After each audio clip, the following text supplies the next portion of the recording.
রন্ধে রন্ধে সুশীলতা, দিন শেষে আমাদের কাল হয়ে দাঁড়িয়েছে বলে জানিয়েছেন বৈষম্য বিরোধী ছাত্র আন্দোলনের সমন্বয়ক হাসানাত আবদুল্লাহ। বুধবার রাতে নিজের ভেরিফাইড ফেসবুক পেজে এক দীর্ঘ স্ট্যাটাসে হাসানাত আবদুল্লাহ এসব কথা বলেন। হাসানাত আবদুল্লাহ বলেন, রন্ধে রন্ধে সুশীলতা, দিন শেষে আমাদের কাল হয়ে দাঁড়িয়েছে। বিপ্লব পরবর্তী সময়ে সিরিয়ায় যে পরিস্থিতিতে মাত্র 3 দিনে আসাদ সরকারের 35 জন কর্মকর্তার মৃত্যুদণ্ড কার্যকর করা হয়েছে, ঠিক সেই পরিস্থিতিতে জুলাই গণ অভ্যুত্থান সফল হওয়ার 5 মাস পেরিয়ে গেলেও ফ্যাসিস্ট হাসিনার ঘনিষ্ঠ এবং ফ্যাসিবাদের মদতদাতা একজন নেতাকর্মীরও বিচার কার্যকর করা হয়নি।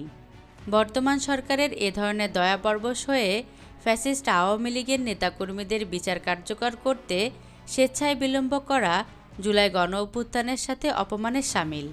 অথচ 5ই আগস্টের গণ অভ্যুত্থান সফল না হলে ফ্যাসিস্ট হাসিনা ও আওয়ামী লীগ গণ অভ্যুত্থানে অংশ নেওয়া বিপ্লবীদের হত্যাযজ্ঞে নেমে পড়ত। নির্বিচারে গুম, খুন ও আরেকটি গণহত্যা করতে তারা তখন বিন্দুমাত্র পিছপা হতো না। গণ অভ্যুত্থানে অংশগ্রহণকারী শত শত মানুষের গলায় পড়ত ফাঁসির দড়ি, ক্রসফায়ারে মারা পড়ত অগণিত ফ্যাসিবাদ বিরোধী মানুষ।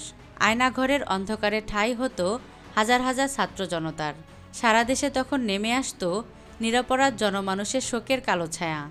হাসানাত আবদুল্লাহ আরও বলেন, ঠিক এ কারণেই আওয়ামী লীগের প্রতি আমাদের এখনকার আচরণ ঠিক তেমনই হওয়া উচিত যেমন 5ই আগস্টের গণ অভ্যুত্থান সফল না হলে আওয়ামী লীগ আমাদের সাথে করত। বর্তমান অন্তর্বর্তী সরকারের উচিত গণহত্যাকারী ও ফ্যাসিজম প্রতিষ্ঠাকারী দল হিসাবে আওয়ামী লীগকে নিষিদ্ধ ঘোষণা করে তাদের সকল নেতাকর্মীর বিচার কাজ দ্রুতগতিতে কার্যকর করা এবং প্রশাসন থেকে শুরু করে দেশের সর্বস্তরে বিরাজ করা আওয়ামী লীগের ফ্যাসিজম কায়েমের সফট অ্যানাবলদের আইনের আওতায় নিয়ে আসা। অন্যথায় এই জুলাই গণ অভ্যুত্থানে আমাদের সকল শহীদদের আত্মদান ও হাজারো আহত সহযোদ্ধার রক্ত বিসর্জন বৃথায় পর্যবসিত হবে।